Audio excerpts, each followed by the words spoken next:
Good afternoon. Thank you for joining us today. This is a hybrid format, so besides the people around the table, we have others who have signed up and they are there joining us here. I'm Srinivas Sokakula. I'm the Ministry of Jal Shakti Research Chair at CPR. As some of you know, this TED Talk series is something that is hosted by the CPR CWC Dialogue Forum. We are doing it after a while, but I can come back to how it has come into, how it has become active. But I just wanted to extend a warm welcome to you all on behalf of just the TRADS initiative, as well as the CPR CWC Dialogue Forum. We also have ICID, the International Commission on Irrigation and Drainage, collaborating with us in organizing this talk. Sri Ashwin Pandya is here, joining us today. I'd like to thank him for joining us, taking time and joining us. As for those, it's been a while since we did this TED Talk, and the response is kind of overwhelming, particularly the online sign-ups. It must be something to do with the speaker, the distinguished speaker that we have here. And also perhaps the topic itself is quite interesting. So just to give you a brief about the TED Talks, this is something that, TEDs as an initiative was founded in 2018, when the Ministry of Jal Shakti has established this research chair at CPR. And along with that, we started this CPR CWC Dialogue Forum primarily to debate and deliberate over transboundary water governance challenges with respect to India's long-term water security. But eventually we, expanded the scope, and we got a whole bunch of speakers coming in and talking primarily, across the spectrum of academia to practitioners. But we made deliberate efforts to bring in practitioners, and also particularly those from the subnational, perspectives. So I thought, the topic particularly would be of interest to the spectrum of people that we have as audience so far. And, particularly because, given the kind of perceptions about the opaqueness around China and its own very envious metrics when you look at the water resources development, or particularly hydropower. I thought this would be particularly very interesting. You can see that it is reflected by the kind of response that we have received. I just wanted to sort of,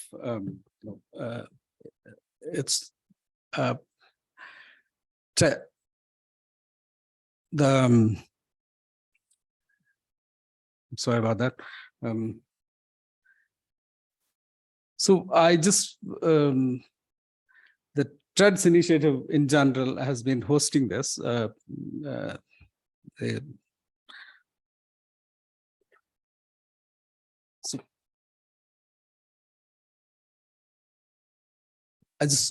just took this opportunity of Arunabh visiting us. In fact, we were talking about having Arunabh before, but then it wasn't.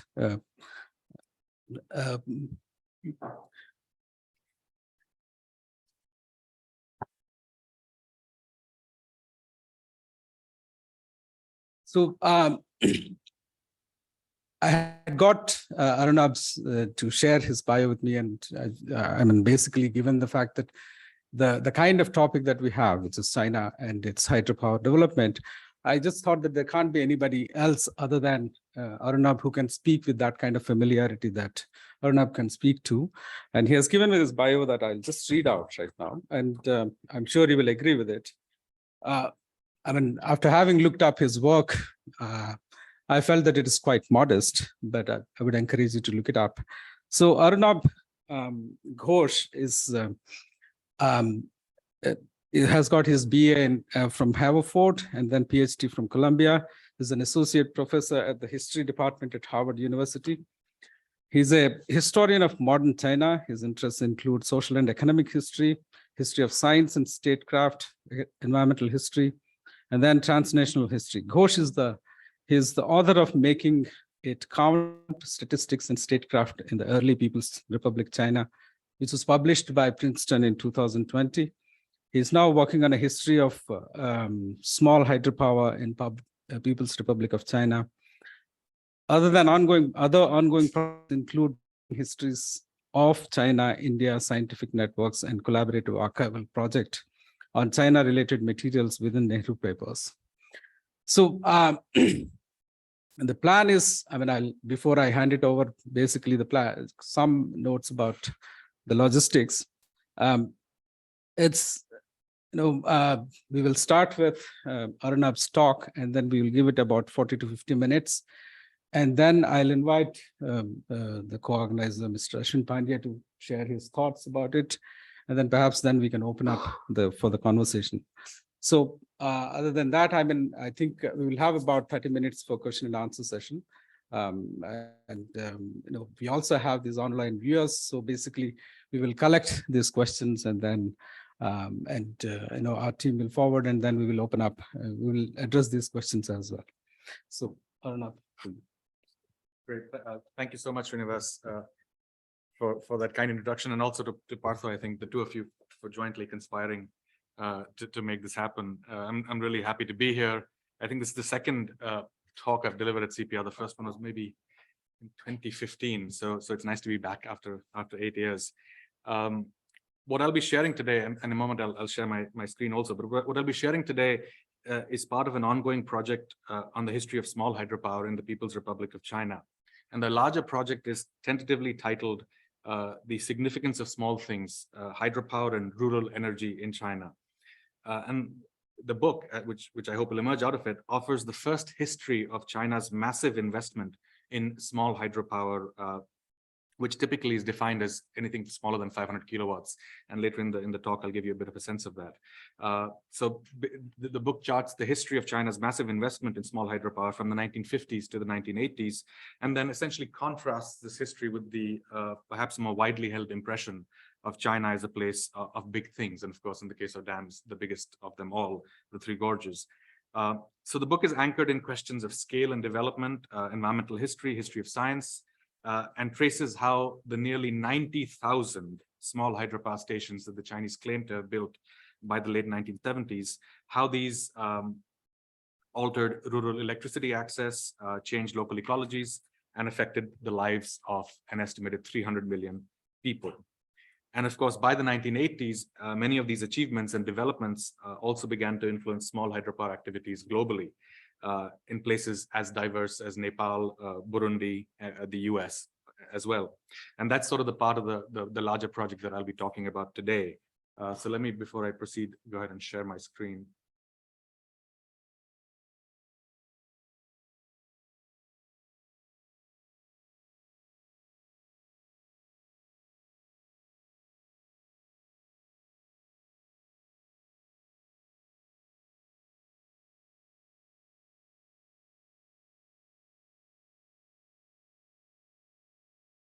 Okay. It's good, right? Okay. Okay, so I guess one other quick caveat. I'm just beginning to write. I've been collecting a lot of material over the past 4 or 5 years, collecting it in many cases with the help of other people, because the research environment has not been great in China, and you can't really go and do archival research right now.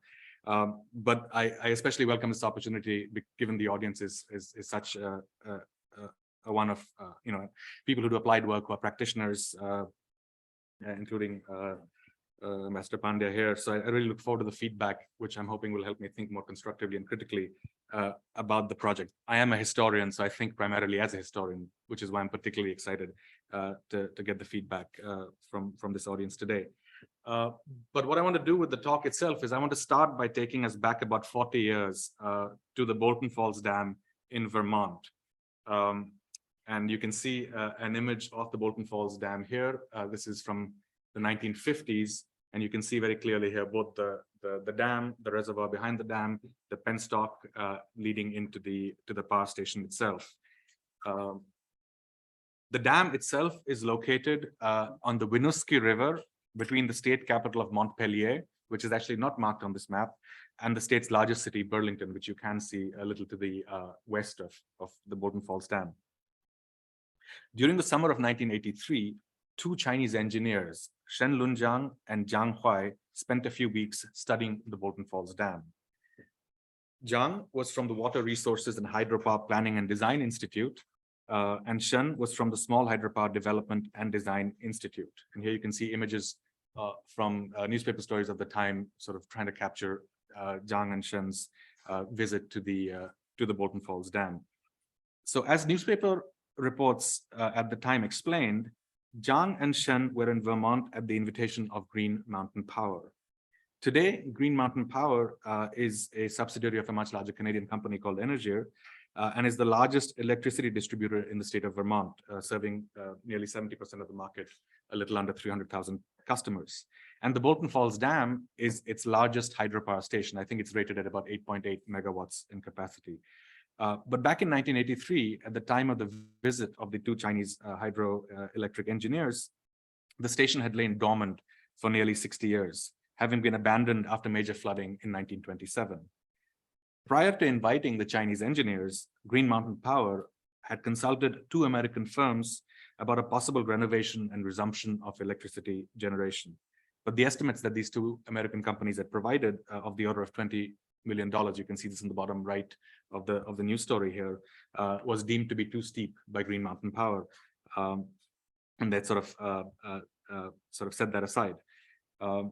The event was also covered by television news stations, CNN, CBS, ABC, all of them sent teams to cover the story. Here you can see a news crew report interviewing Shen and Jiang, and a page from one of the transcripts, the news story transcripts. And in his interview with CNN, the CEO of Green Mountain Power, a man by the name of Peter McTague, explained the uniqueness of Chinese small hydropower expertise.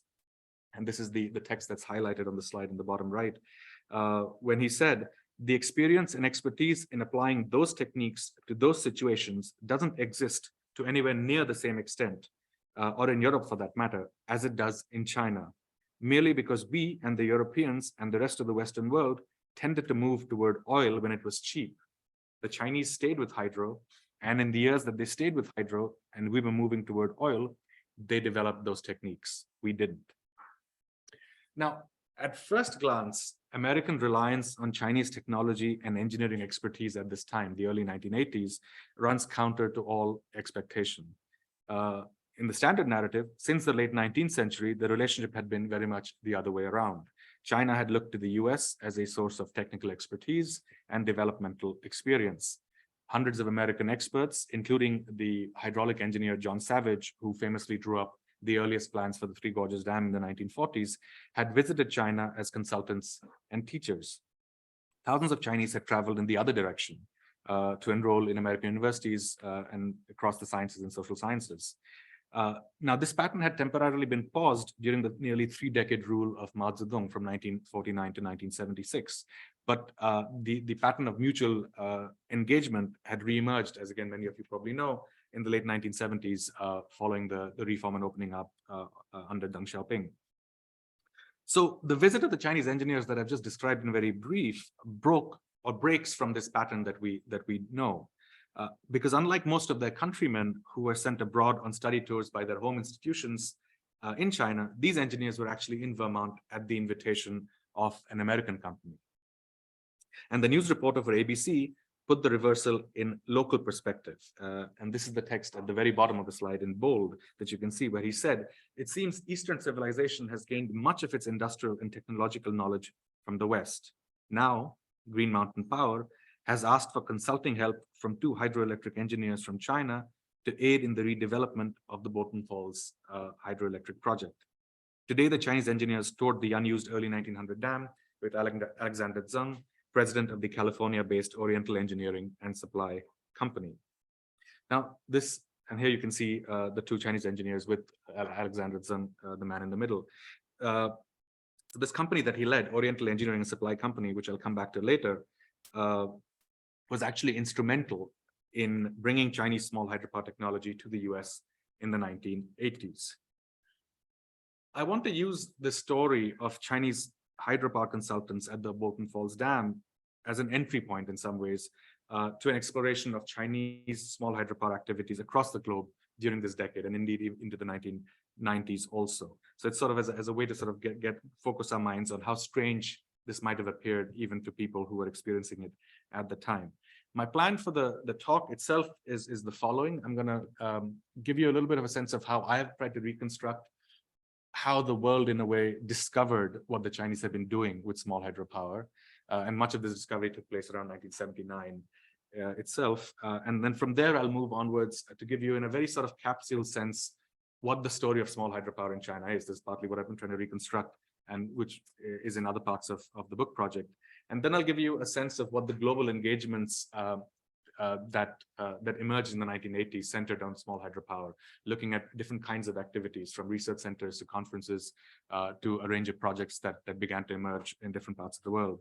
And then maybe in the interest of time, I won't talk as much about the case of the US and spend more time perhaps on discussions of how this sort of perhaps fits into or doesn't fit into the histories of hydropower and histories of energy that we are perhaps comfortable with, and then where it fits into in histories of hydropower and development. Okay. I have. Mine is muted. No, yeah. So unless is there anything else I can do besides muting the mic? No. So. Well, now that you've asked, let me just confirm.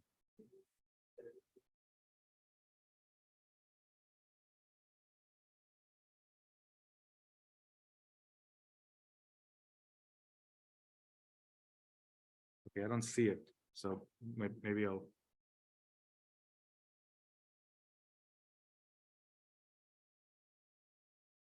I think okay, I'll just. It's not. Well, maybe I'll if it helps, I'll put the mic further away. Okay, so to move on to the first part of the story that I want to cover, which is the world sort of discovering Chinese small hydropower. To the extent that I've been able to reconstruct the story, as I just briefly mentioned, the world sort of discovered what the Chinese were doing with small hydropower in 1979. And as you can guess, the timing was certainly influenced by other events in the 1970s. Sorry? Oh, I'm not on slideshow? From current slide. Thank you. There we go. We're good, right? Okay. Sorry about that. So as you can imagine, 1979 and 1970s brings to mind other things in the history of energy in the 20th century. Right? So you have the two oil shocks that focus attention on all other kinds of energy, in particular non-fossil fuel based forms of energy, and those were certainly factors. But more specifically, during the second half of the year, three important small hydropower events followed in quick succession, and that were important to the world's recognition of what the Chinese were doing. The first of these was a conference held in September in Kathmandu, and it was called a seminar workshop on the exchange of experiences and technology transfer on mini hydroelectric generation units.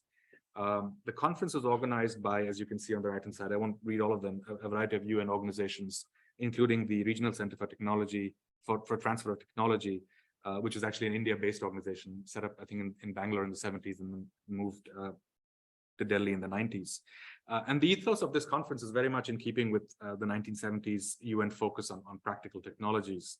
It was attended by 68 representatives, 23 developing countries, 10 developed countries had representatives present, as well as a host of UN agencies. And it was at this conference that Deng Bingli, who was then the deputy director of the Agricultural Water Bureau of the Ministry of Water Resources of the PRC, and Mao Wenjing delivered a paper entitled "The Development of Small Hydropower in China," and announced to the world that China had built over 80,000 small hydropower stations with a total capacity of nearly 6,000 megawatts. I'm going to take one more second and check one thing. I want to check if I'm muted within Zoom before I continue, because that just occurred to me that I didn't check that. Or if the admin can zoom, you can mute me. Am I muted? I'm muted. From somewhere. Yeah, because it's very strong. I Yeah, can hear it it's a too. bit- And it's a little annoying.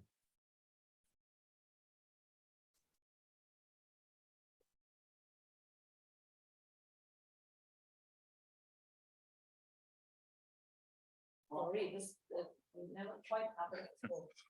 I can come up with a conspiracy theory or three or four. Well, if only what I was saying was particularly controversial, then it would make sense. But well, mine's Lenovo. Says the Rohit, what are you up to? Rohit, you're the unusual feature in the room.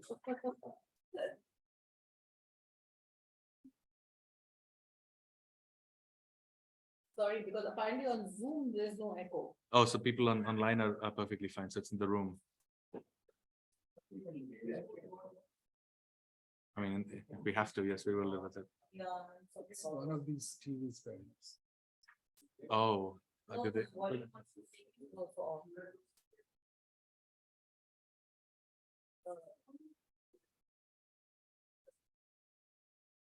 And now you've blanked us all out. No, now you're not there. You and everybody, this Good thing you said it when it's all muted. No, we are not hearing mute now. I mean, we are not hearing any echo now. Hello? Something seemed to have. This can keep.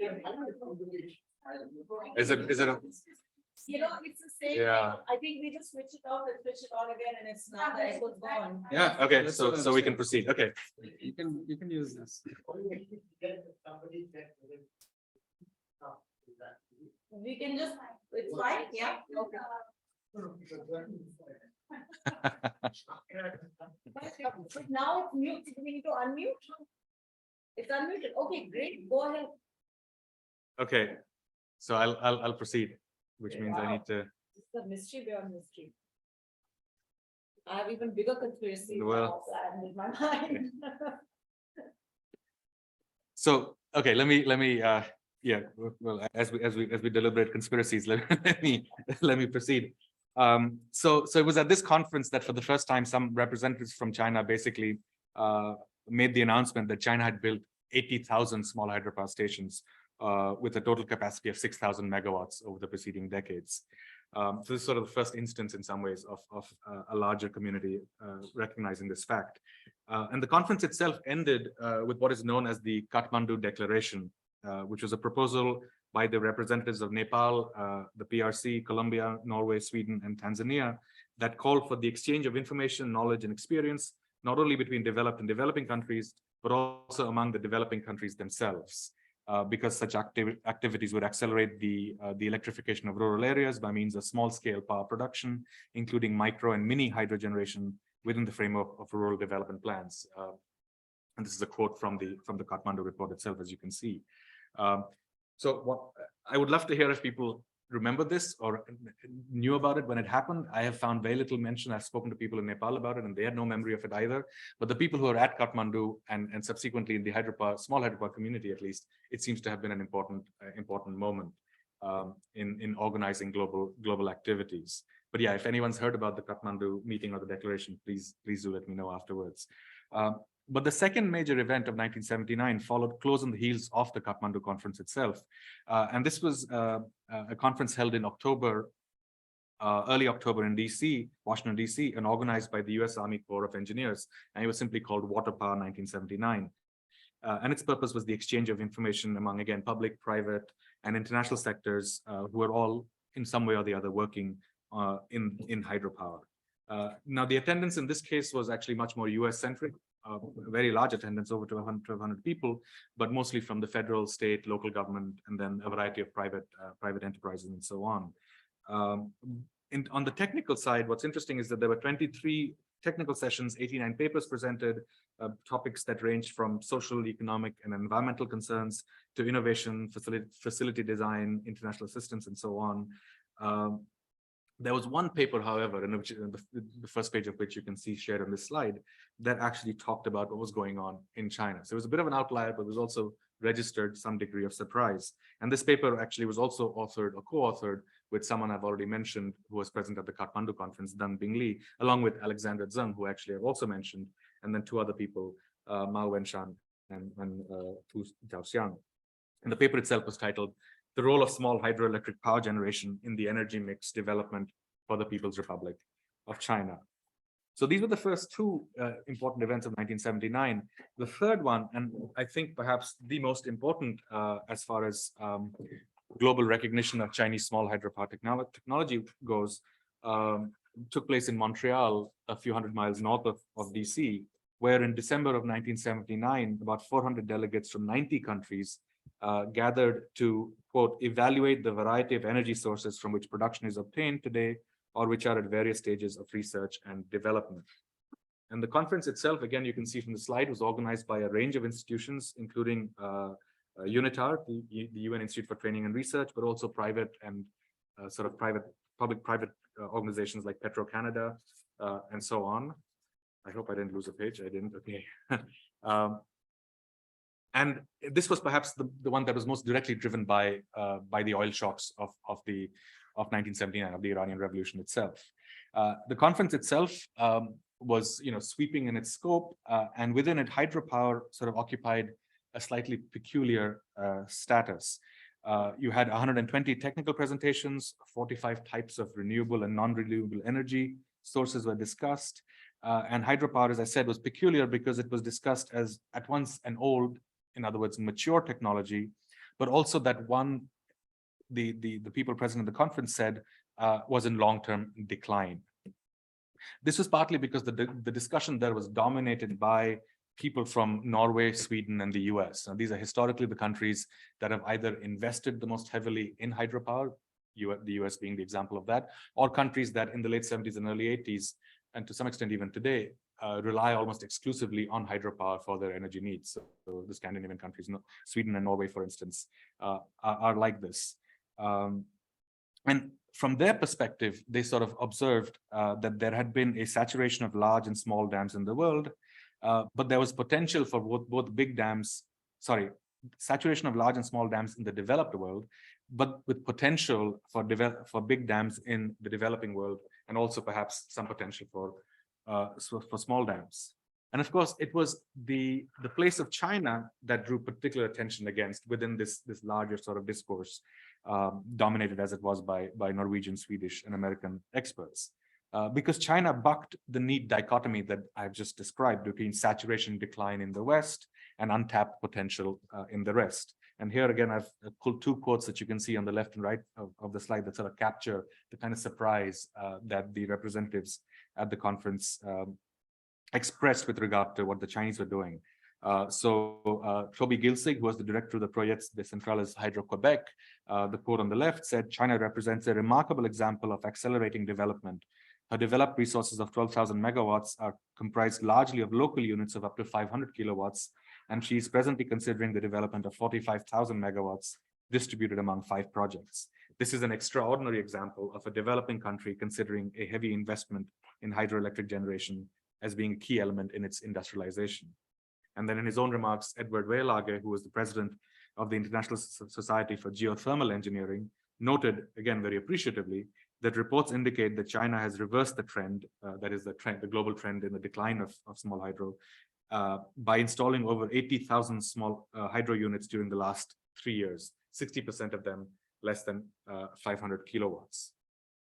So in some ways, the question that is left begging is, how did China end up with 80,000 stations by 1979? And just to give you a very brief snapshot, a comparative snapshot, from the numbers I've been able to see so far, the US at this time, which the US also is a country with a very large number of dams. At this time, I think the Corps of Engineers estimated about 50,000 small dams in the US, but only about 1,000 to 1,400 of them had sort of hydroelectric units attached to them, right? So a very small percentage were producing electricity. And the number, from what I can tell, in India is significantly smaller. Only about 100 small hydropower units existed in India at this time. So the numbers in China are off by orders of magnitude in some ways.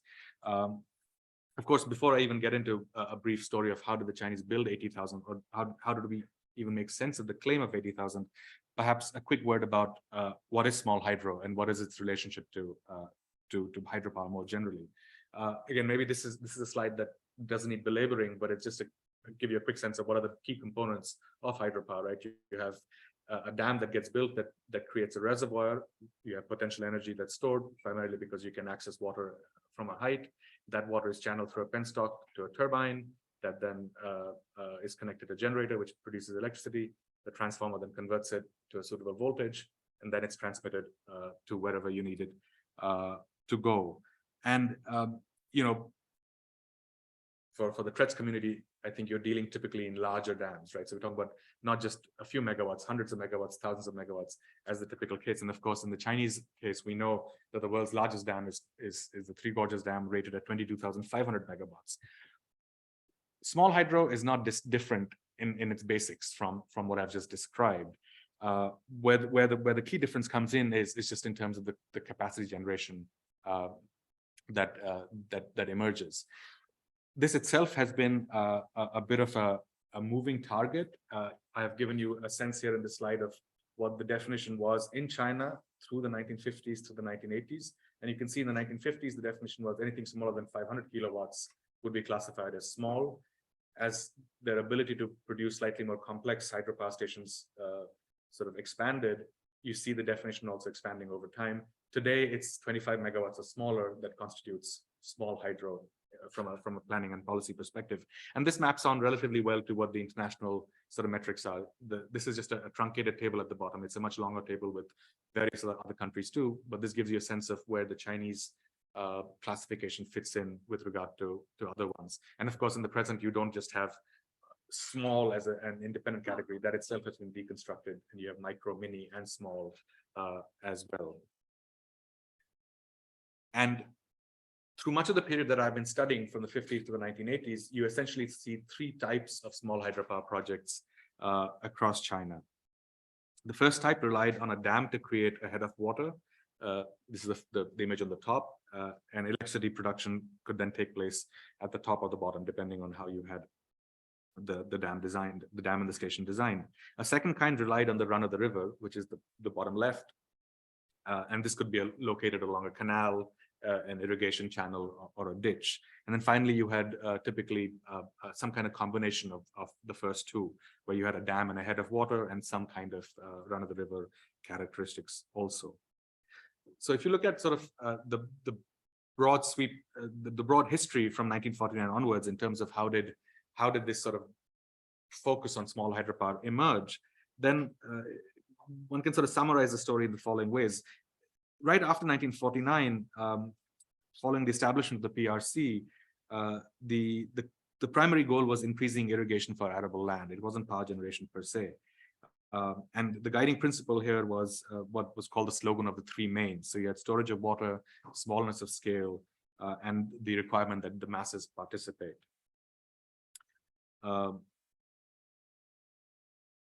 And water conservation at this time primarily meant the building of reservoirs. This could be large-scale projects on major rivers, large-scale reservoirs on major rivers using the latest technologies. But then if you had smaller rivers and canals, then you had smaller conservancy projects. And here again, you relied much more on sort of local labor, or what would be called the labor of the masses in the Chinese context. And it's primarily from the second category, the building of a whole range of small-scale reservoirs, I think, that the possibilities of small hydropower were also recognized. The idea was that with a small or slight arrangement or rearrangement and at minimum expense, many of these reservoirs could then be used to produce electricity. And this is indeed what seems to have happened. So if you look at some of the numbers again, during the first 5-year plan period from 53 to 57, I've seen numbers, or I've seen claims about 40,000 small reservoirs being built. In most cases, they were not built, perhaps they were sort of restored and so on. But the idea is very much that you have suddenly tens of thousands of small reservoirs. Let's try and use them to produce electricity at a very small level. And the story sort of begins in the 50s, but really picks up pace in the 60s and the 1970s. And again, from the story that I've been able to reconstruct, 1969 appears to be the watershed year for small hydropower. Because it's in that year that there's a national conference that's held that sort of promotes small hydropower as a major sort of, especially in the countryside, as a major source of electricity and energy production. And you can sort of see why 1969 becomes such a major sort of watershed, because this chart here basically presents two types of data. The blue bars, which you can barely see, are large dams. And here the definition being used is large dams that have that are taller than 40 meters. And then the red bars are the small scale hydro projects that have been built. And you can see construction begins in the 40s, picks up in the 60s, but it's in the 70s that it really spikes.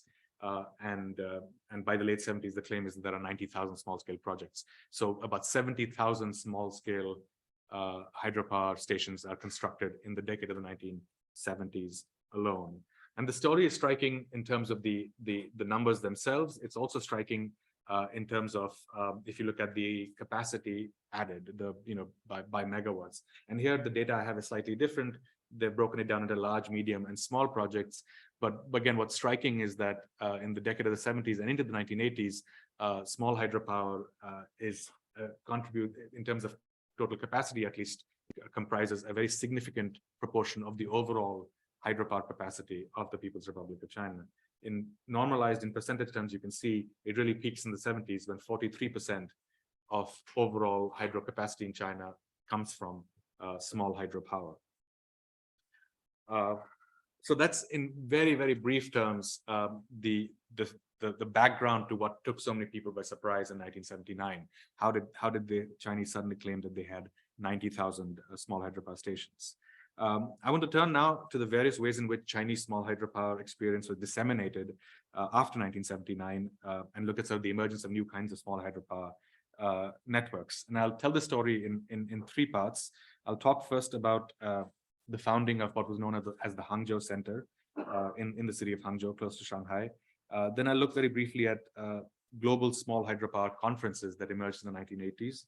And then finally, this is very much a work in progress. I'll give you I'll show a map of the various kinds of global projects that the Chinese became engaged in the 1980s. And then depending on time, I may talk more about the US part of the story, or maybe go to the very, very end for a more general discussion.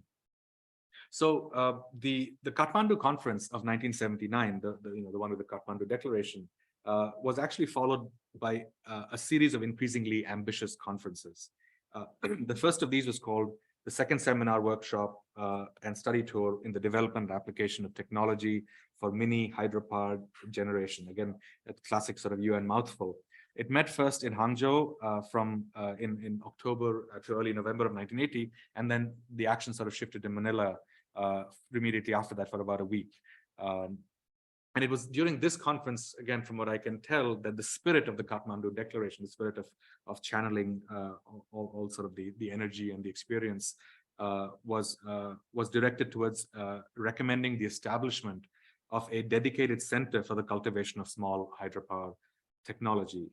And then the following year, in August of 1981, the UN organized an even larger conference in Nairobi on new and renewable sources of energy. So this had, over 100 countries, 4,000 attendees, including 18 from China itself.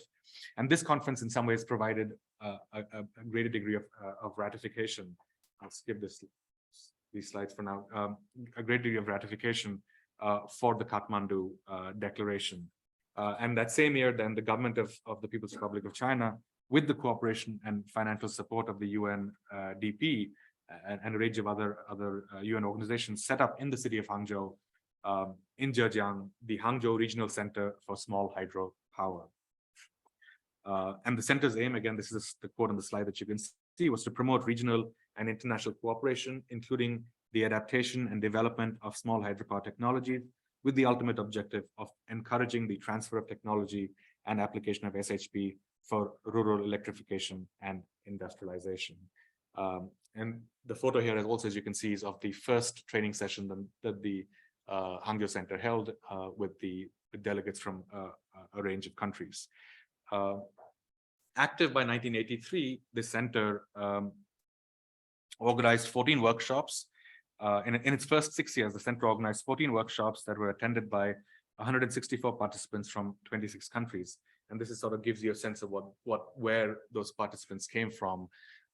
You have sort of almost, barring North America and Europe, almost every other continent represented, a range of countries in the global south, but not exclusively so.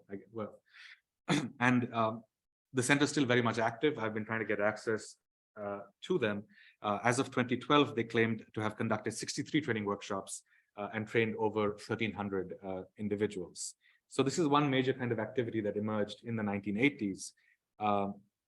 And following the conferences, following this, the conferences that took place were anchored by the Hangzhou Center, but then also in collaboration with the Britain-based International Journal on Hydropower and Dams. So you sort of see the Hangzhou Research Center become the anchor for a range of other kinds of activities. And these conferences, again, have been trying to reconstruct sort of the sequence and what happened took place in places like Singapore, Hangzhou, Cancun, and Malaysia. And what's interesting about them is that they were typically followed by study tours where people got to visit different places in China, visit different counties in China, and get a sense of what this meant on the ground, what the kinds of hydropower technology that had been put in place on the ground looked like. The final kind of sort of global activity that can be discerned at this time is sort of, well, it's actually 3 different kinds of global activities. You see, oops, excuse me. You see an increasingly large number of Chinese small hydropower projects in different parts of the world. And this is sort of those countries that are marked in red here on this map. You start seeing Chinese expert teams visiting a range of countries, and these are marked in blue. And then you see a range of countries sending teams to visit China to visit a variety of small hydropower stations and learn. And of course, these colors, the map is still in process. I've discovered Brazil was also involved in a lot of these exchanges, so Brazil should also be in here. But of course, the color coding here is not mutually exclusive, right? So they're often places that had Chinese projects, of course, also had Chinese teams visit, and then also these countries likely sent teams to China as well. So you see by the late 1980s and into the 1990s, essentially a growing sort of almost global spread of Chinese small hydropower projects one way or the other. Pretty much every continent here except Australia or Oceania is now represented here. So if I had more time, I would talk a little bit more about Orenco. Maybe I'll go very briefly into that, and then because I want to spend at least 10 minutes at the very end on a broader discussion. But just to give you a sense, the US case that I began with is a real interesting and a bit of an interesting case and a bit of an outlier, because in some ways it does and doesn't fit into the model of global dissemination that I've described. It points to sort of an interesting episode in Sino-US relations and the importance of a particular, I think, subset or a particular community that had a huge role to play. In this case, the presence of Chinese American engineers and scientists in the US who could then facilitate something like this. So that creates, I think, a particular kind of relationship that made the US also a major site of Chinese small hydropower. The central figure in the story is this Chinese American engineer by the name of Zheng Anshen, Alexander A.S. Zheng. But again, I won't go into too much detail, but say that he became active in the 1970s in small hydropower technology, discovered what the Chinese were doing, and then became extremely invested in trying to bring some of this to the US. And a lot of what he was able to do, I think, coalesced well with the larger sort of shifts in energy politics and approaches to energy technology at the time, in particular with 2 acts in the US, the National Energy Act of 1978 and the Energy Security Act of 1980, that actually allowed for private actors to enter the energy market in the US. And this gave him an opening in some ways to be able to sell Chinese small hydropower technology to the US. So this is some of that story that I've tried to capture here in some ways. But what's striking about that story is the fact that over the course of the 80s and 90s, this company that he built claimed to have either renovated or built from scratch at least or nearly 40 hydropower stations across the US. And these were across multiple states. And then in some cases, they also extended them into Central America, at least one country in Central America and one country in Latin America. So you have Ecuador and Guatemala. So I'm collecting sort of information on this story itself and kind of situated also in histories of both hydropower and I guess US-China relations. But in the interest of time, what I really want to spend my final 10 minutes on actually is a slightly broader discussion on two aspects. One is histories of energy, and the other is hydropower and development. So in order to do that, first perhaps to tackle the elephant in the room, as I mentioned very early on, a focus on small hydropower in some ways runs contra to what immediately comes to mind when we think about China or indeed about dams, where the operative word is not small, it's actually big. And perhaps the most immediate impression we have is of totemic projects in China itself, right? And we have different totemic projects through the history of the PRC itself. We had Sanmenxia in the 1950s, Gajoba in the 1970s and 80s, and then since the 1990s, the one that dominates the imagination is the Three Gorges itself. But it's not just the individual sort of totemic projects that sort of the bigness of these projects that sort of informs our sensibilities.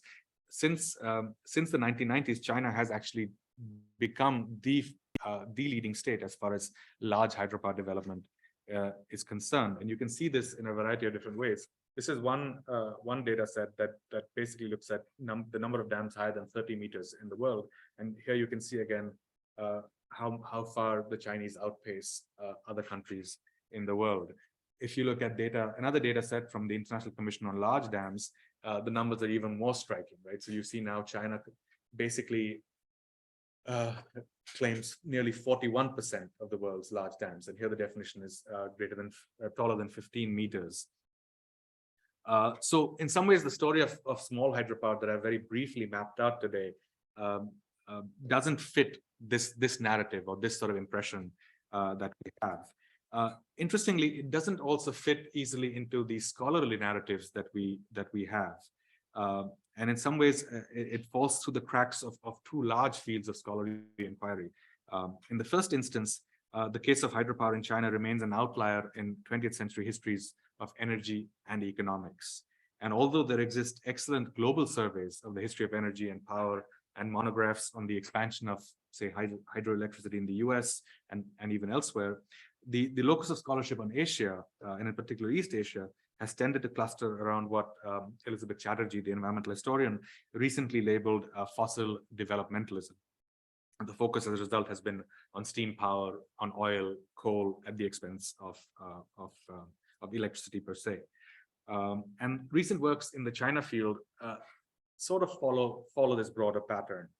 You see the exploration of coal, of oil, and their central role in industrialization, whether it's you're looking at the late Qing, you're looking at the Republican period, or the socialist period indeed. The second sort of crack through which the small hydropower falls through is actually its place, or the place of hydropower within environmental histories of China itself. And here, what's interesting to note is that histories of hydropower, barring a very small number of exceptions, have received typically little attention. And because they're largely, or they're often subsumed under larger studies, either of water conservation, of river management, or of the environment itself. And again, to the extent that histories of hydropower are acknowledged or are discussed in some of these works, the focus is almost exclusively again on the gargantuan projects. And this is, I think, perhaps most emphatically or evocatively brought home if you go to the National Water Museum in Hangzhou, which was, I think, opened maybe a decade ago. There's this fantastic panel that sort of that lists the world's 10 largest dams. And of course, surprise, surprise, 5 of the 10 are in China itself, right? So the result, as far as China is concerned, is that small hydro remains a largely unknown story because of this focus on either large hydropower or on other kinds of energy sources. So part of what I'm trying to do here is then figure out where does this fit and how does it change our understanding of that broader history. The other thing that I want to talk about is how a lot of this looking at small hydropower perhaps helps us reassess questions of scale and of development. And here again, I want to touch upon three things very briefly. The first is the long-standing debate on scale and development itself. Now, many of you might remember in 1973, the economist E.F. Schumacher published a collection of essays that articulated a vision of economic development that took scale itself as sort of an independent and principal problem. And Schumacher questioned sort of the dominant idea of continuous growth as well as the reliance on large-scale projects to pursue such growth, seeking to instead sort of re-envision an ideal of sustainability or permanence, all of these things that have become newly relevant again today. And he sort of set forth then these four propositions that you see on the slide. That the first, that workplaces be local, not metropolitan. Second, that they be affordable so that many can be, oh, they're not on the slide, so let me read them out, sorry. First, that workplaces be local, not metropolitan. Second, that they be affordable so that many can be built. Third, that production methods, organization principles, material supply, financing, marketing, and so on, all be relatively simple so that even skilled or semi-skilled people, even perhaps unskilled people, can execute them. And finally, that the production should rely upon local materials and be for primarily local use. And what's interesting is that Schumacher's these four sort of propositions map uncannily echo in some ways the ways in which the Chinese were approaching small hydropower in the 50s, from the 50s to the 1970s. And here again, I think there's an interesting distinction to be drawn between small and large hydropower. People here may have read the essay, I think it's called Dams by Esther Duflo and Rohini Pandey, which again talks about sort of in the Indian context, looks at sort of the impact of large dams, and it sort of looks at winners and losers. And one of the strong arguments that the Chinese made, and I think others make about small hydro, is precisely what you don't see, what is precisely contrary to what Pandey and Duflo find, which is the geographic dispersion of winners and losers, right? So they point to how almost always the winners are the people who are far away from where the dams are built, the losers are nearby, are immediately affected. And in the case of small hydro, that boundary gets kind of confused, because the argument really becomes that it's because it's for local use, going back to the propositions, local use, locally built for the local people, means that we don't see that kind of dichotomy emerge. So it's something interesting to think about. The second sort of thing that emerges out of this discussion on scale and development is about models of development and sort of where this small hydro fits in. As a Schumacher-style intermediate technology, small hydro in China did not depend upon traditional techniques, but instead claimed that they were innovating new technologies that were suited to local skills and local materials. And this, in a sense, involved the design and production of a whole range of products that could then cater to specific combinations of climate, topography, hydrology, soil, and skill. So this is something that came up earlier in lunch also, Partha, you might remember. So this is learning by doing, right? So the idea that, you experiment, you mess up, but by messing up, you learn, and you are able to apply local knowledge and to create new knowledge in some ways. And so the result of this by the early 1980s is that you see factories in a range of provinces making, again, these are Chinese claims, making 85 different types of hydraulic turbines and 121 different types of generators, right? So they've built the capacity to do this, and they're beginning to export this. They claim that they have built over 200,000 units to supply a variety of hydropower stations. So in some ways, this runs contrary to, again, models of innovation that we see, where the way it's set up is very much top down, where the focus is really on cutting edge technology in the best labs using the best scientists, and this seems to turn that upside down in some ways. And then finally, what I want to I guess mention is to what extent and how does the story of small hydro sort of inform debates about alternative energy. So I should have had this slide up, but this is the question about innovation here.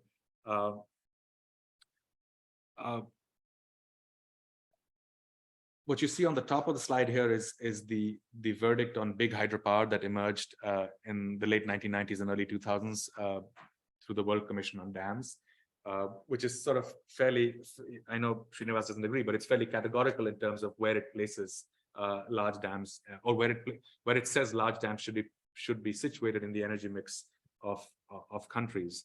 And to the extent that I've been able to look up the contemporary debate, there isn't a similar kind of verdict that exists for small hydropower. There have been sort of more localized studies that sort of look at the impact of small hydropower. And here again, there are pros and cons that get talked about. People talk about sort of from a climate change perspective, the fact that it's helping reduce carbon emissions. There's a positive impact on reducing global warming. But then there are others who argue for the fact that, well, even at a smaller scale, there is ecological damage. The hydrological cycle is affected. Soil conservation is affected. There is species loss, and so on. One of the things that I find particularly interesting at this time, and if there are suggestions on how to think about this, I would really welcome them, is this question of how do we even assess the impact of something very, very small?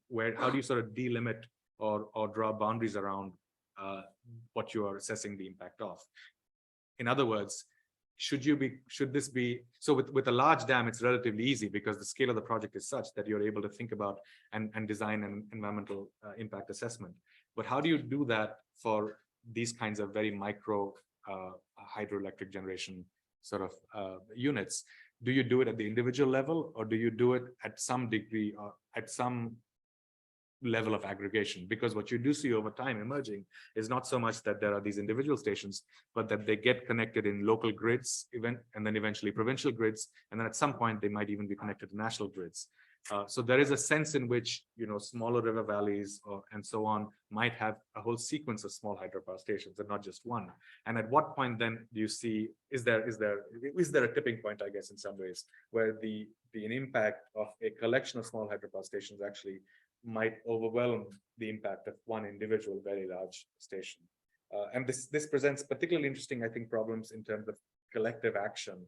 So if you think about the ways in which opposition about large-scale infrastructure projects, dams in particular, can be mobilized, it's much, much easier, I think, to build a narrative. And going back to the Pandey and Duflo essay, to talk about winners and losers and the impact, and therefore generate some kind of public or popular opinion. It's, I think, much harder if you have dams that are and stations that are much, much more dispersed, because the people who are affected so differently that it becomes harder to build any kind of consensus. So that, I think, opens up all sorts of interesting ways to think about both, not just then anymore histories of energy and development, but also state-society relations in some ways. So I'll stop there because I've spoken for too long, but I look forward to your thoughts and questions. Thank you.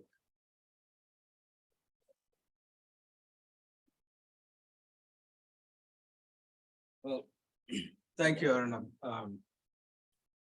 Just wondering how, I think there are plenty of questions rather than, particularly when you start looking like a historian. There are a lot more questions, and I'm sure those questions will be asked. But one of the things that puzzled me while listening to you is that given the fact that in 1970s, China has promoted this as a kind of success with 80,000 small hydropower plants. And then yet the trajectory shows that there is a increasing preference for the large hydropower, including the 600 gigawatts over the Great Bend. So there's quite a bit of puzzle, and I don't, as I was saying in the beginning, that I can't think of anybody else who can explain that, better than you. But I would wait for others to raise these questions. But before that, I invite Mr. Pandya to share his thoughts, because he's someone who has been involved in hydropower development in terms of design as well as development in the Himalayan regions, particularly in Bhutan, and he's been tracking China as well. So, any thoughts? Here. Yeah, thank you. I was listening to this with great interest. One very important thing that is missed here is that especially in case of the projects of a particular size, where we call it micro hydro or mini hydro, the longevity is a big issue. If you have executed a project, you will realize that the amount of, inputs that are required for a project which has to, live with the nature, the investments in those kind of investigation is just not feasible when you start looking at this kind of small projects. And when you put in numbers are very misleading. Because many times the same microhydel project will go out of action in the first season itself. You hardly have a microhydel project or a mini hydel project which can continuously operate for 5 years. That is the situation. So when somebody says numbers, I don't get impressed by the numbers. That is the case with everything, not only the the hydropower, but even in case of these kind of you see when we call it this irrigation schemes also, like the micro irrigation schemes. I mean, sorry, the mini minor irrigation schemes and all that. The situation remains the same. There's a huge challenge on longevity of these projects. Number two is the reliability of the outputs. Because these small streams are having extremely variable hydrological situations. And the kind of generation that you may expect is very, very arbitrary. So when you start growing beyond a limit, like when you are having no electrical power and you will be happy with something like 3 or 4 hours power in the evening, you might be able to survive with a microhydel project. But then the fact remains is that the moment your aspirations go up, you need something which is far more reliable. And that is where this whole concept of the thermal and hydro mix actually came up. Because you need certain amount of base power and then you need certain amount of peaking power. And the hydro projects are primarily oriented for peaking power. They are not supposed to be the baseload stations. The baseload component in a hydro is always going to be small because you don't really need it for there. You have nuclear, you have got thermal. So the issue is that we should not be really looking at the hydropower. I mean, mini hydropower is some kind of a wonder. The technology, the basic scientific principles are all remaining the same. There is hardly any change. The technology of turbines again remains the same. The only exception that comes up is that when you have these kind of mini hydro turbines, the issue that comes up is the maintenance costs go up very high because you are not able to distill the water, and with the high heads, the turbines have got a very strong tendency to wear off. The same is the case with the source, where at the source level you have got very great instability because of even minor landslides will completely knock off a project. So the issue is that, yes, I mean, we may say that the Chinese did this, but then maybe there was a constraint on investments. Maybe there were some extraneous factors, I would say, which would have prompted them to go in that direction.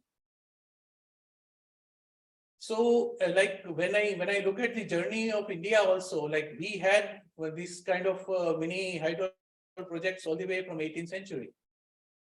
But then the issue was that of the investment and after the independence, the decision was kind of a mixed decision because we were required to have both at the same time. Like we were required to have power and we were also required to have the water for the food security.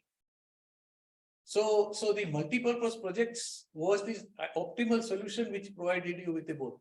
And that is why if you look at the first developmental phase of India, starting from 1950s and then going all the way up to somewhere around 70s and mid 80s, the focus was on multi-purpose projects. Because that is the one which gives you the optimum benefits. Single purpose projects always have a limitation. Even for that matter, even the run of the river projects which with high capacities also, they also have certain kind of limitation which the multipurpose projects don't offer. So the issue is that the impact of China in terms of the the real technologies and in terms of the real, impact on the energy security of the country, purely through through this kind of mini or micro hydro projects, to my mind, is minimal. And the real impact comes only from the impact of the China building the larger hydro projects. Because at that point of time, when this time period that is being described was largely a time period which was coming out of the Cultural Revolution, and also coming out of that great leap forward kind of time periods.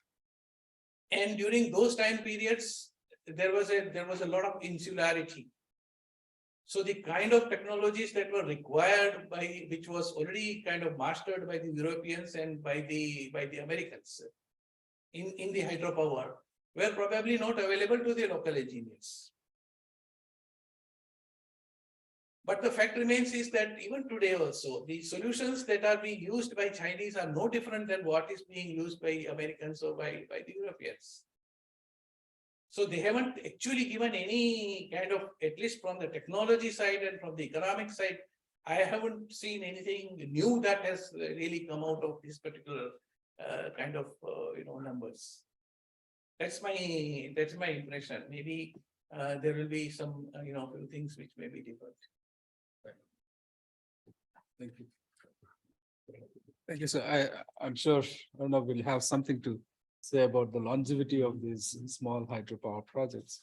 Do you want to respond right now? Yeah, sure, right. Yeah. So thank you so much. It's always great to hear from people who have been in the field and have I think a very different perspective on a lot of these questions. I think some of what you said was missing was perhaps things that I couldn't cover in light of, I guess, just questions of time, and that I look at in other parts of the project. You're certainly right that a lot of this is driven by constraints, both constraints of skill, constraints of capital, but also constraints of politics in some ways. And so my purpose in looking at a lot of this is not necessarily in terms of saying, oh, this is a solution for the contemporary moment, but in trying to understand what were the constraints at this time, how did the people at that time respond, and what are the implications of those responses in some ways. To go to specific points you raised, longevity, I think this is a hugely important and really interesting point. I don't know if people, can we have the slide back up? Sorry. I just have to share it, right? I can share it. Okay.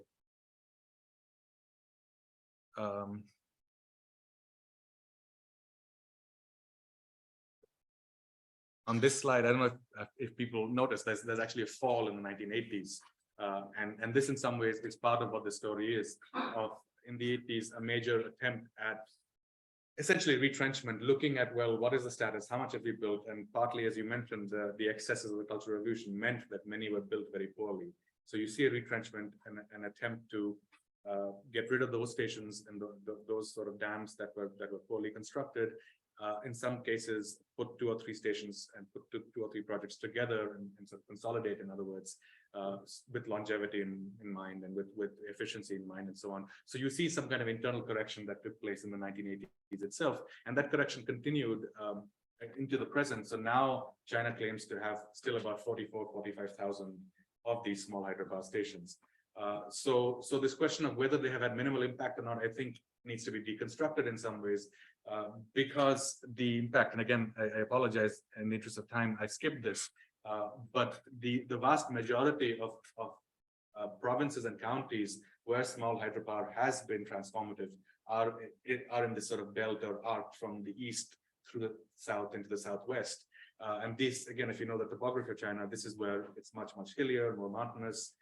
It's much harder for more traditional forms of energy and power to reach.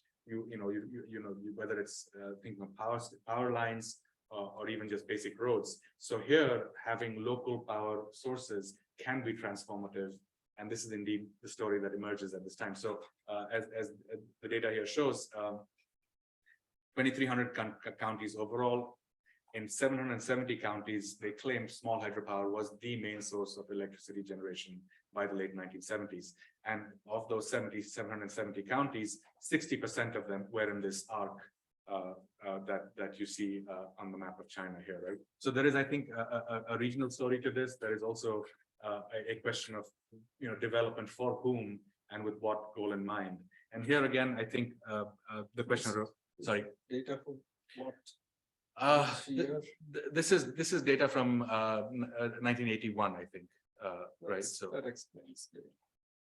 right, again, so this is over time you see national grids emerge, Yeah, and the picture changes. But again, 45, the number today is still 45,000.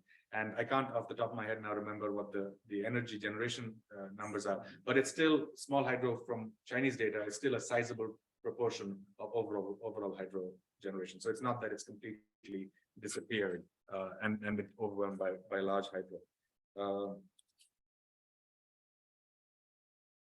So in some ways, one quick final point. In some ways, what I'm trying to assess is what has the implication of this development been for the China that emerged in the 1980s in some ways. And here again, I think there are very interesting sort of connections to be made between what this meant in terms of the decentralization and evolution of all kinds of capacities, whether it's the kind of construction you're talking about, the kind of planning, the engineering skill, but also managerial, fiscal, and so on that did emerge because you had, if data is entirely reliable, nearly 800 counties that developed a capacity to run fairly complex operations to produce energy for their own people. So again, thank you so much for these comments. I'd love to talk more at length with you about other parts of the project. So thank you again. right. So yes, I guess, I mean, if we know a little bit better sense of how this 45,000 odd small hydropower plants locate itself in terms of their contribution in the larger hydropower mix now, I think it would give a better explanation to it. Is it not? Certainly, it's not Yeah. it's not the story I'm Yeah. trying to tell, but yes, Right. if I were to bring the story. Sorry, to I the think present. there are plenty of questions I would Yeah, like to ask. So I'd like to open it. I see one, Rohit would like to, and then sir. Yeah.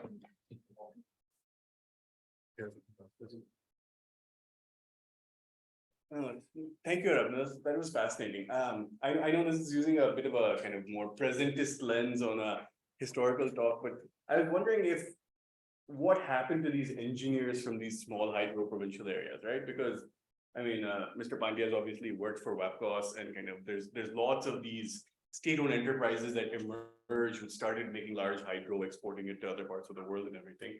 So was this learning by doing, was this kind of generating the initial human resources, Right. which kind of created the next generation of kind of more industrial manufacturers and other kinds of things? Or was this kind of small local entrepreneurial experiments which kind of died its own death, and that was happening separately? I'd be curious. Do you want to Sure, come with some yeah, sure. questions? Let me collect a few. Let me, Thank you. could you pass on? Thank you. That was a very fascinating presentation, Arunab. I really was not aware at all about, some of these facts that you revealed. As you say, it's been a sort of hidden story. But one thought comes to my mind, which I'd like to ask you for this transition between the small hydro and the large one that Professor Srinivas also mentioned. Could it be that because in the early stages of industrialization, it was TVEs and, local accumulation of capital, which really powered it, and that meant small amounts of capital and locally kind of distributed. But later on, the whole thing changed with the opening up and more global type of accumulation of capital succeeded, and that really promoted large scale projects, and that was natural to that particular form of development. But a more interesting question is, you touched on it, but it doesn't seem to be any conclusive evidence about what you might call the total impact of the project. I mean, its total welfare impact, judged by not only power, but ecology, employment, degradation. Is there any such measure, or somebody has attempted this kind of thing to give a better evaluation of the two types of development? Could you please pass on to Louise? Another one? Sure. So Arnab, a comment or a question and a slight disagreement on one of the propositions. So the comment is really, or the question is about what I see as a paradox. At the moment, you see the Chinese state actively promote SHP globally as the model of China's green development, while on the other hand, actively dissuading and restricting SHP expansion domestically. So you have, whether it's in Yunnan officials dissing SHP and calling it quote unquote garbage electricity, and dismissively, treating these as old and backward, technologies when in contrast to newer energy technologies. So I was wondering, is this China's Scandinavian moment or is there something else? The disagreement is really about the slide you had at the end about verdict, where you talked about So where you talked about with vis-a-vis the big hydro, where the verdict is fairly clear, you said SHP is not so clear.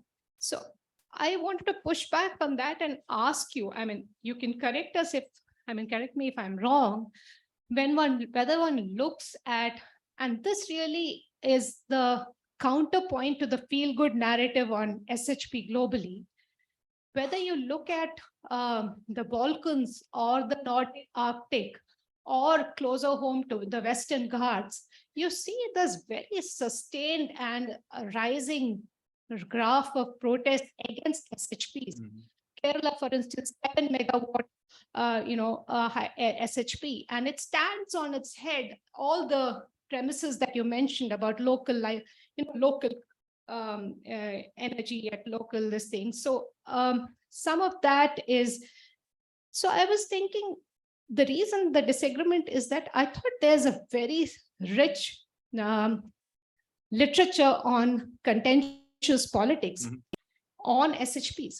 And when you look at that, you actually begin to see a very, very different picture that emerges. So the picture that you paint, is a compelling one, but I would say this is only half the picture. So to understand the other half, you really need to look at that literature. Your thoughts on it, please. Thanks. Great. Can I answer? Great. No, thank you so much, both for pointing out the paradox, which I think speaks to, again, the contemporary moment and the ways in which I think China is using infrastructure as one of the arms for its essentially its foreign policy in some ways, or at least its geopolitical positioning. There are larger projects that it's also investing in heavily abroad. It's not just SHP that it's pushing, especially in parts of Africa and Latin America. So I don't know whether it's the Scandinavian moment, as you I think nicely put it, whether it's that or if something else is going on with that kind of positioning. It could also have to do with sort of more sort of internal politics, because Yunnan is now really the final frontier for large-scale expansion, right? Hydro, everywhere else is sort of tapped out. So that it might speak to local incentives for officials. That, again, I'm not as familiar with what the latest of the developments there. But in terms of contentious politics, I think, yeah, you're totally right that it's not a one-size-fits-all. And one of the biggest issues I think here is, and I alluded to this only briefly when I mentioned the Esther Duflo and Rohini Pandey paper, I think it depends on what is the nature of small hydropower that is actually being built, right? And one of the distinctive features of the Chinese experiment was that it was really local ownership of what was being built from the beginning. And this was both a rhetorical kind of move, but it also had very material elements to it. And one of the clearest material elements of this move was that the state, the central government, actually did not provide financial support or other kinds of support for this construction. So therefore, from the very beginning, the buy-in had to be local. If there was no local buy-in, it wouldn't happen.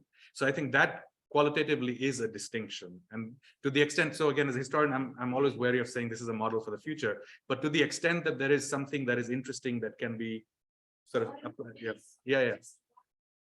Yeah. You have a complete reversal. Uh-huh. on SHP. Please don't do it.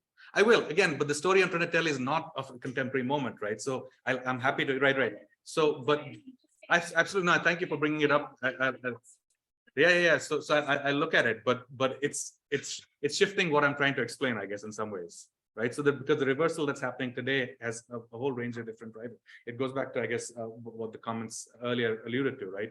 In terms of what are the constraints under which a lot of the decisions are being taken, right? So, but yes, I will certainly look into it because it has to figure in perhaps the epilogue or somewhere.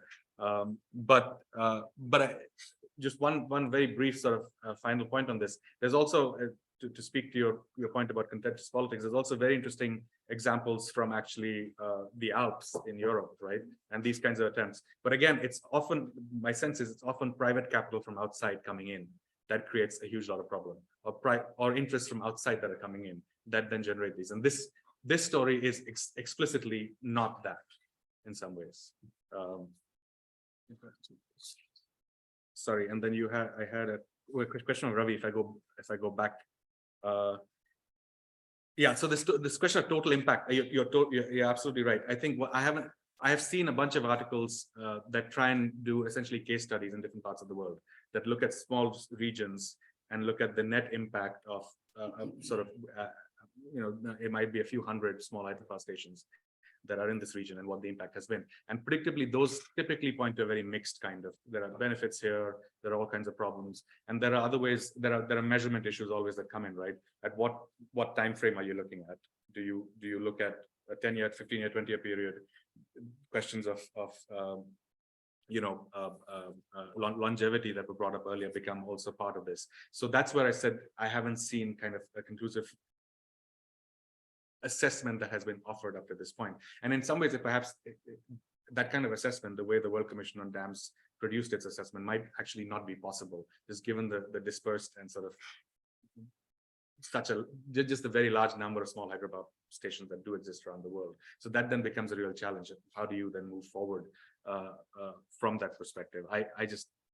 This is a technical question in many ways, and I haven't seen conclusive answers to that. There's one answer, of course, we did here, which is that many people would have probably just set it aside and say it's entirely inconsequential. So let's set it aside, and that perhaps also needs to be taken very seriously.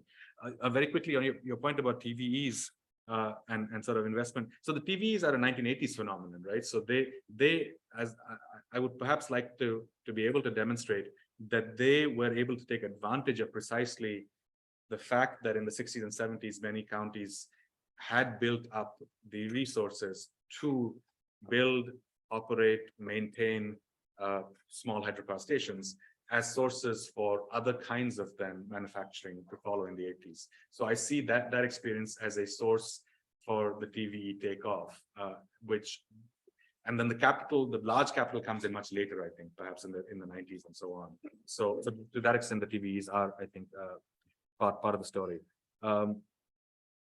On the human resources front, it's linked to, I guess, what I was saying with the TVs in some ways. The clearest indicator of this is in terms of manufacturing, where there are claims that 200,000 units have been built by the late 70s.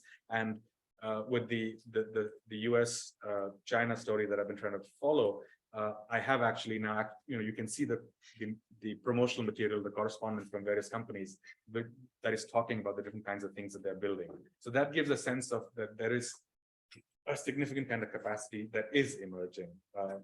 I don't know whether, and it also translates into, I think, training institutions and so on at that level. How this connects to say that the commission gets set up to build the 3 gorges, that link, I don't know if there's a strong link or not. If this is supply chain, that I can't answer at this point. So. I mean, just one example from stuff I found that, like, when NTPC was formed, it struck up the best people from skating boards across India. Yeah.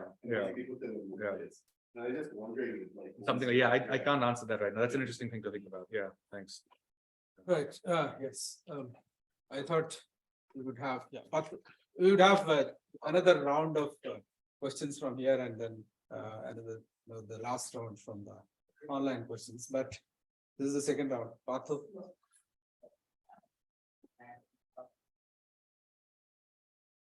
Sorry, now to push a little bit, what the current home is about the past.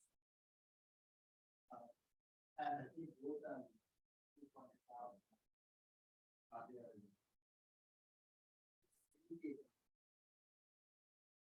There is in some sense at the moment it appears reluctance to embrace this extent of the growth of the role is played by a small island. And I'm wondering whether that is something which we will do and if the full impact is happening. It did need a sort of bridging need at that point in time, help things together, but as an overall contributor. Or wanted more to of we now keep up, and these things are really not something. Our counties and our little townships will do something like that. This is nothing for China. China, the whole state order.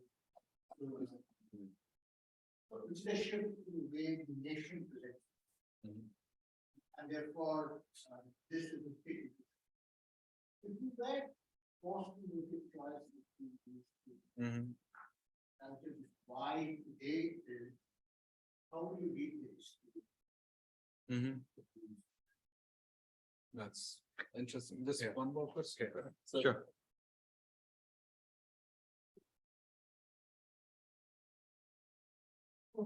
Emphasis on the said small is beautiful. Yes. So the small is beautiful, I like to say. Small is beautiful because of the dam because make it as big as you like. As we have upstream Brahmaputra and side they built through. And they have the consequences outside in India, you never know what happens. Right. You know how beautiful it is. I'm coming to that part. Small beautiful because it is manageable and safe.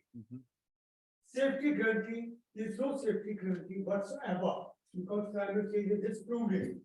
The bridges and the dams and the cracks and everything is just flowing downstream.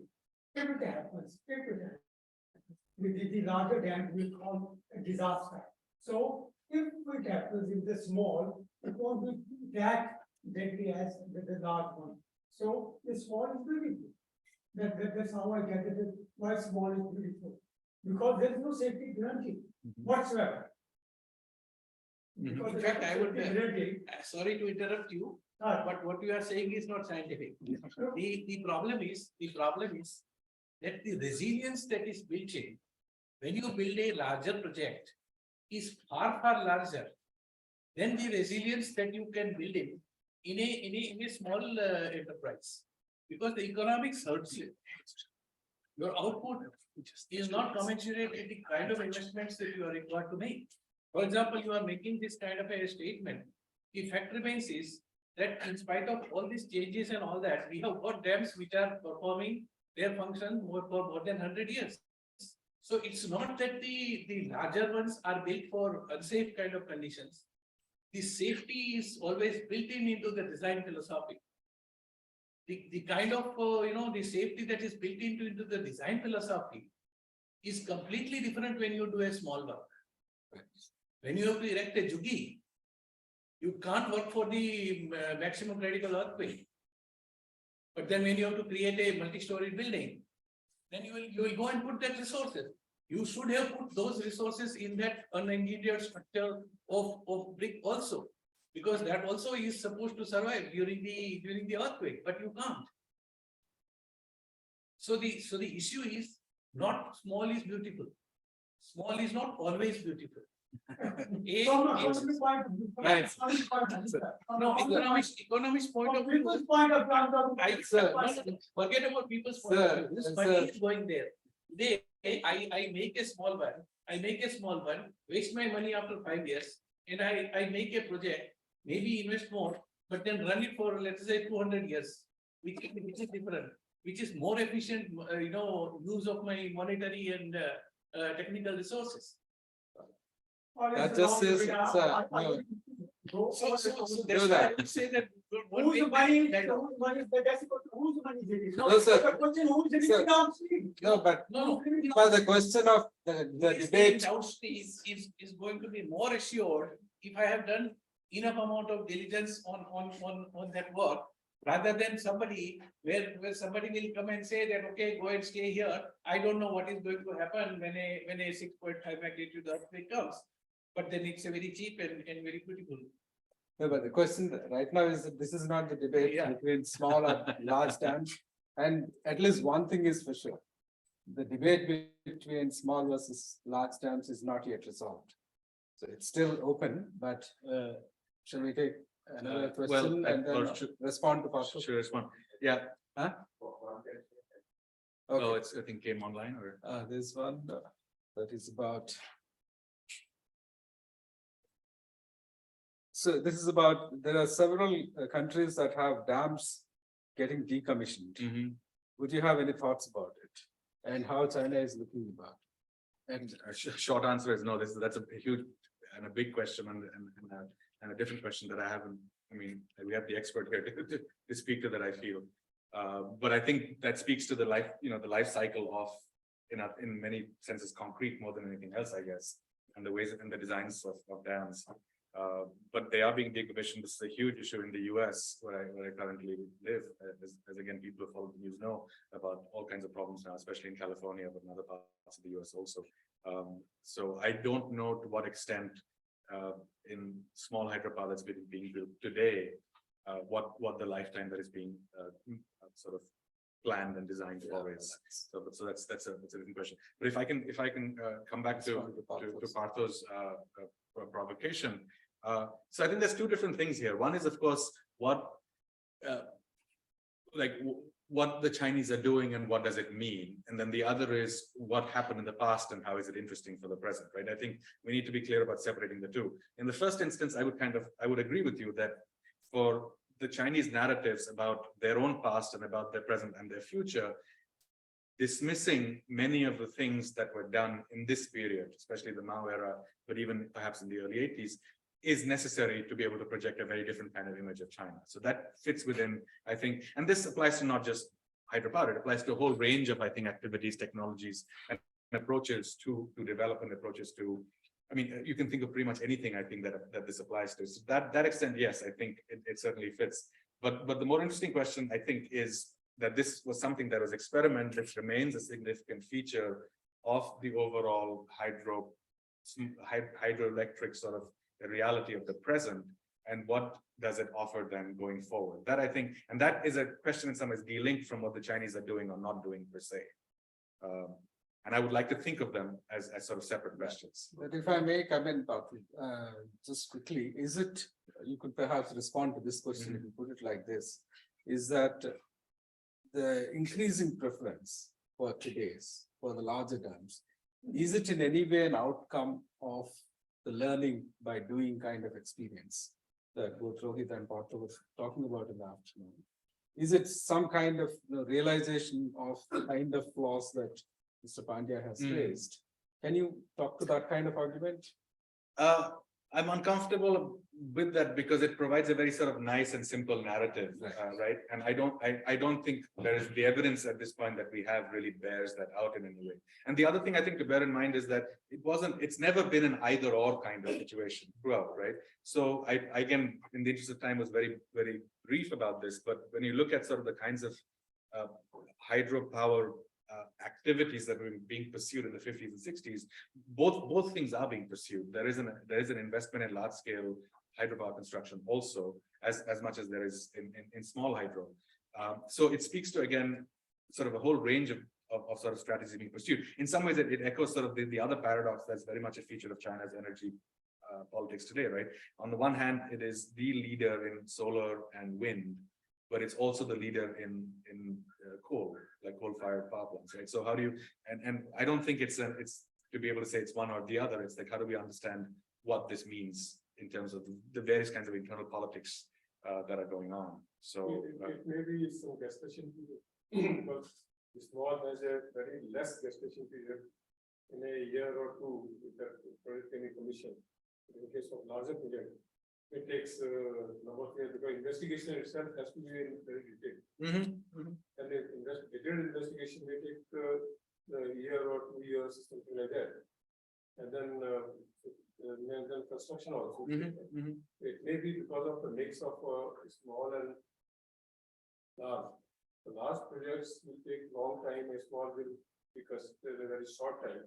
So initially they might have gone for a small, and then subsequently simultaneously they have developed a large one. It may be one of the. yeah, I mean, so sorry, this is the other thing that Partha brought up. I think the obsession for large is very much present throughout, right? I mean, it's you can't say that there was a period when they, so that whether it's the sort of mass-based learning by doing, mass line kind of politics, it was also operating at scale. It was always about bigness. So I don't think you can ever separate the bigness from that. I think there's a longer history to that in China itself that has very little to do with 20th century politics in some ways. So, Like in case of India, big projects like Accra was constructed in early, just after independence, Yeah, 50s, yeah. 10 or 15 years. And simultaneously, the small and medium projects were also built to take care of the local needs and to get in. yeah. So it may be like that. So I guess we have to close it. In any case, we are past the time. It is 4:40. So unless there are questions on the table or any questions. But thank you, Arnav. And I can only think of, I mean, that's a very nice way of putting it, that the small hydropower development in China has slipped through the intellectual cracks. That's the way you put it. And I can imagine with the kind of limitations that you are working in terms of the way, to build this historical narrative of, small hydropower development within China. But the more interesting part we didn't get a chance to explore is the way the expertise has transferred. I mean, I think that would have been very interesting. If we go into further details, I'm sure which you have, and if you have a book that is coming up, or otherwise you have written already, you could share Hopefully with soon, us. but I don't know how soon. Yeah. But I can maybe perhaps I should close it with this brief complaint about that we feel bad about is that the kind of historical narratives that you build, and perhaps some of your big group builds about water resources development within China, which basically enables us to be, talk about it and at least come out with some kind of speculative hypothesis. We don't have that kind of luxury within India. Unfortunately, we don't see any, historical narratives of water resources development that are at least accessible or easily consumable for the public discourse to engage with. And I hope that you would think about that kind of, problem as you continue to pursue these interests within the historical history of science within China, or otherwise India, China as a transition. So with that, thank you very much for this excellent talk. And I hope that you would, in your next visit, you would have more to say about it. We'll be happy to sort of host you.